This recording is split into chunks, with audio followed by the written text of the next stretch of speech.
Istana menjelaskan sikap Presiden Joko Widodo yang menyampaikan permohonan maaf atas kesalahan dan kehilafan selama menjadi kepala negara. Permintaan maaf itu disampaikan Jokowi dalam acara zikir dan doa kebangsaan di Istana Merdeka di Jakarta pada hari Kamis 1 Agustus 2024 lalu. Ari menyampaikan konteks penyampaiannya juga di forum zikir dan doa kebangsaan yang dihadiri berbagai tokoh lintas agama dan masyarakat yang digelar untuk menyambut bulan kemerdekaan. Permohonan maaf Jokowi tentu dianggap oleh barisan pendukungnya sebagai sikap pemimpin yang patut ditiru. Apakah rakyat dituntut mengerti, bersikap dewasa dan menerima maafnya, dan apakah kesalahan-kesalahan Jokowi akan pudar setelah minta maaf? Untuk membahasnya kami terhubung dengan Direktur Pamong Institute, Bung Rocky. Kita sapa terlebih dahulu. Assalamualaikum warahmatullahi wabarakatuh, Bung Rocky. Waalaikumsalam warahmatullahi wabarakatuh, Bung Enggi. Baik, Bung Rocky, dan terkait tadi permintaan Presiden Joko Widodo, permintaan maaf atas segala kesalahannya selama menjabat pemimpin di negeri ini, dan ia mengaku tak mampu bisa menyenangkan semua pihak seraya melapisi permohonan maafnya dengan pengakuan akan kelemahan dan ketidaksempurnaan sebagai manusia. Menurut Anda, Bung Rocky, permohonan maaf Jokowi bagian dari contoh pemimpin yang teladankah? Ya, yang pertama saya menyapa dulu para pemirsa di berbagai penjuru negeri. Semoga semua dalam keadaan sehat dan juga diberikan rezeki yang berlimpah dari Allah Subhanahu wa Ta'ala. Nah, ini ada kabar baik kalau menurut saya. Kabar baik bahwa ada pemimpin yang mengaku bahwa punya kesalahan, punya kelemahan, dan pernah berbuat salah sehingga minta maaf kepada rakyatnya. Ini saya pikir kabar baik.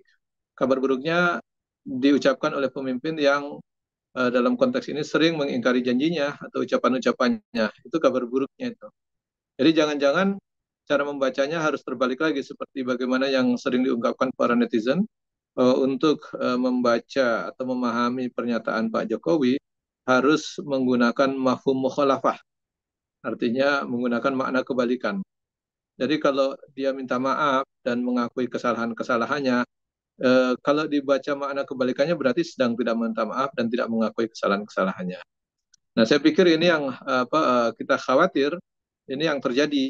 Nah, kabar baik memang kalau ada pemimpin mengakui kesalahan itu bagus karena berarti dia ada sempat untuk mengoreksi dirinya dalam melakukan kebijakan, kekeliruan dalam membuat keputusan atau kebijakan dan seterusnya.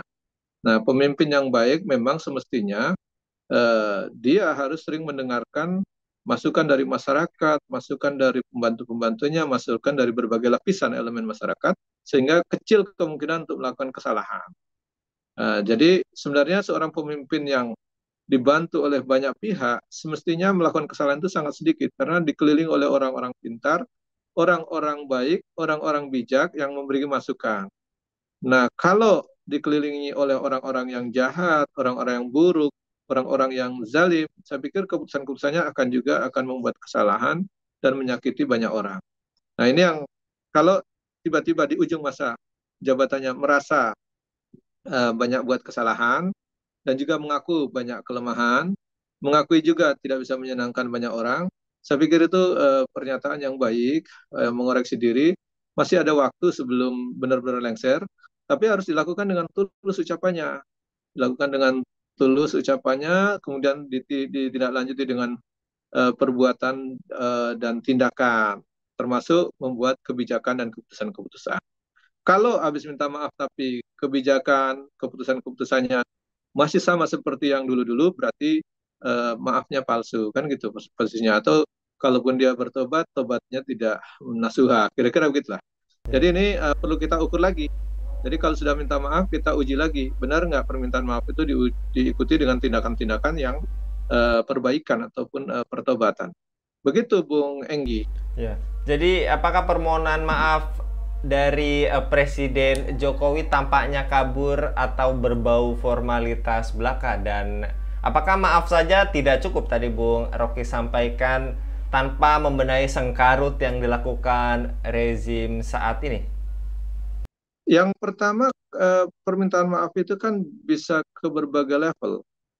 Jadi kalau seorang pemimpin dia keliru dalam memutuskan yang sifatnya basicking, berarti kan permintaan maaf kepada orang tertentu. Misalnya dibuat keputusan salah mengangkat, memecat orang, padahal ternyata orangnya tidak bersalah. Itu kan berarti dia harus minta maaf kepada orang yang dipecat. Kemudian ditindaklanjuti dengan mengangkat kembali orang yang dipecat. Dalam minta maaf, keputusannya harus diperbaiki. Misalnya juga dia membubarkan ormas, misalnya mencabut BHP ormas, mengeluarkan perpu, yang ternyata itu juga keliru. Maka dia tidak cukup sekedar meminta maaf, tetapi dia juga harus memperbaiki keputusannya. Misalnya dulu mencabut BHP HTI atau membuat FPI tidak bisa memperpanjang SKT-nya dan seterusnya, itu harus diperbaiki. Perbaikinya bagaimana? Kalau dia tahu bahwa dia harus minta maaf, maka keputusan yang kemarin itu harus dianulir kembali, diperbaiki.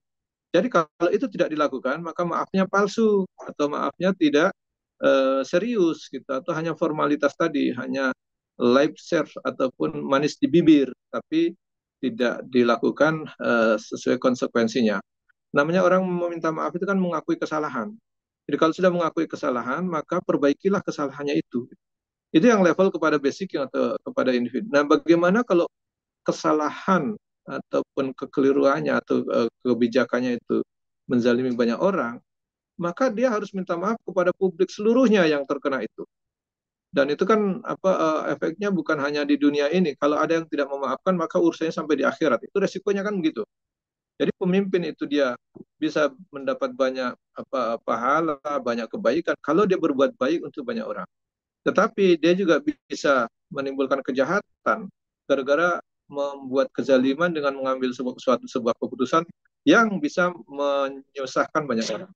Nah, itu yang menurut saya bahwa apakah dia kategorinya itu formalitas atau kategorinya hanya lip service, itu bisa dilihat dari tindakan setelah ucapan maaf itu.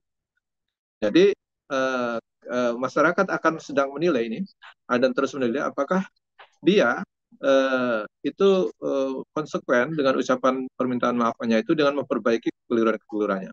Itu level yang pertama dan kedua. Nah, ini level yang ketiga, ini agak berat nih.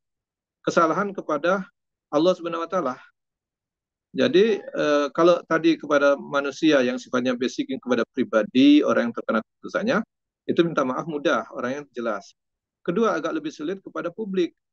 Karena bisa jadi banyak orang yang terzalimi dan ada orang yang sudah meninggal tidak sempat memberikan kerelaan untuk minta maaf dan seterusnya. Itu berat juga karena tuntutnya sampai di akhirat. Nah, yang level ketiga ini kan kesalahan kepada Allah. Kesalahan kepada Allah itu sang pencipta ini kan terkait dengan kebijakan yang bertentangan dengan hukum-hukum yang Allah perintahkan. Atau ada larangan-larangan yang dia langgar. Allah melarang A, dia langgar. Misalnya Allah melarang perjudian, Allah melarang minuman keras. Nah, dia izinkan minuman keras. Itu pelanggaran. Nah, ini berarti dia harus minta maaf atau bertobat kepada Allah Subhanahu wa taala sekaligus mencabut perizinan. Nah, kita uji itu. Misalnya perjudian juga itu. Kita uji apakah dia langsung menindak tegas mencabut seluruh izin-izin miras dan seterusnya, atau dia menutup semua pintu-pintu judi online, digerebek semua. Nah, ini kita lihat tuh. Kalau tidak berarti permaafannya di depan publik palsu. Kesalahannya di hadapan individu, kesalahan di depan ormas, di depan publik, kesalahannya di depan Allah. Itu permintaan maaf itu memang ada konsekuensi sebegitu jauh. Jadi berat itu jadi pemimpin, Bung Enggi. Karena kesalahannya satu saja membuat kebijakan yang keliru, maka efeknya bisa banyak orang yang terzalimi. Kalau dia berbuat kebijakan yang baik, satu saja, maka banyak orang yang akan menjadi baik. Nah, tadi kalau dia membuat keputusan dan kebijakan yang bertentangan dengan Allah, hukum-hukum Allah, maka dia harus bertobat. Selain itu, dia minta maaf kepada orang-orang yang terdampak dengan itu. Misalnya, dia mengizinkan minuman keras beredar, atau pabriknya diizinkan buka. Kemudian ada orang yang membunuh atau berkelahi gara-gara minuman keras, terluka dan seterusnya. Ini kan berarti ada orang yang tersakiti gara-gara kebijakannya. Itu juga akan berdampak sampai pertanggungjawabannya di akhir. Saya pikir inilah yang harus diingatkan bahwa tidak sekedar minta maaf itu perlu, tapi tidak hanya sekedar formalitas. Harus ada efek berikutnya, yaitu tanggung jawab selanjutnya terhadap pernyataan-pernyataan tersebut. Gitu Bung Enggi. Ya.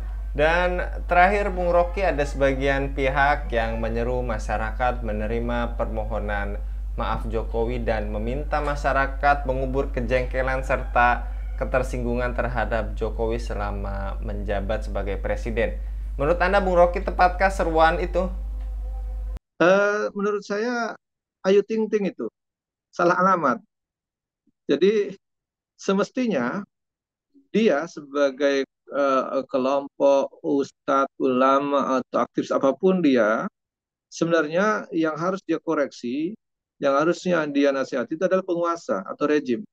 Jadi kalau justru apa mendorong kepada masyarakat untuk berpihak kepada rejim agar memaafkan atau tidak membenci rejim dan seterusnya, ini ucapan atau tindakan atau harapan yang salah alamat.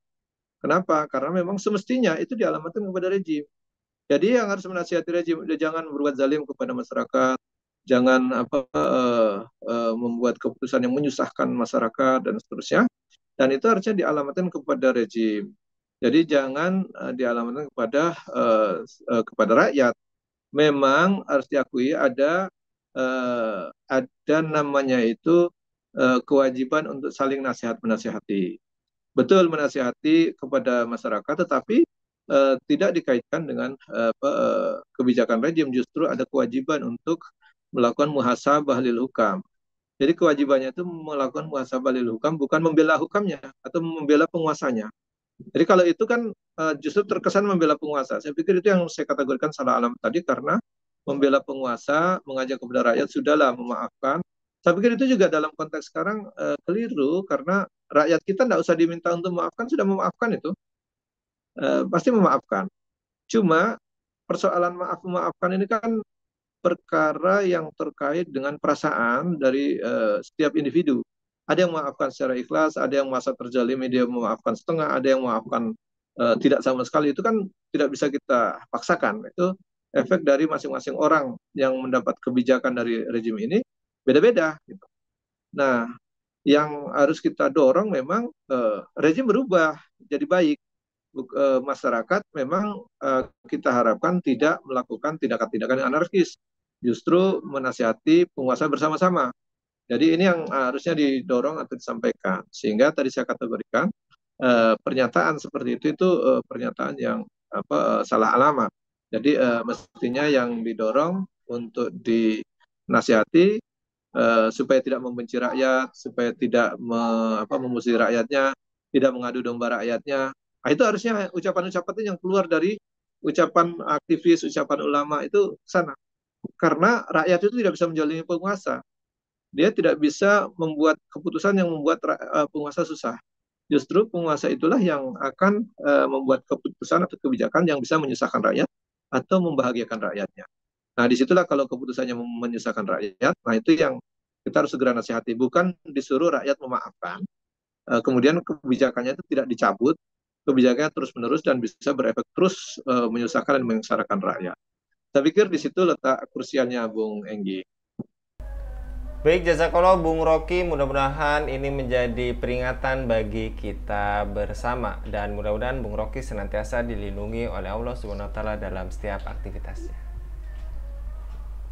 Demikian pemirsa Khilafah News yang dirahmati Allah, jangan lupa untuk subscribe, share dan like. Semoga menjadi kebaikan bagi kita semua di dunia dan di akhirat. Saya Anggi Suhana diundur diri. Assalamualaikum warahmatullahi wabarakatuh.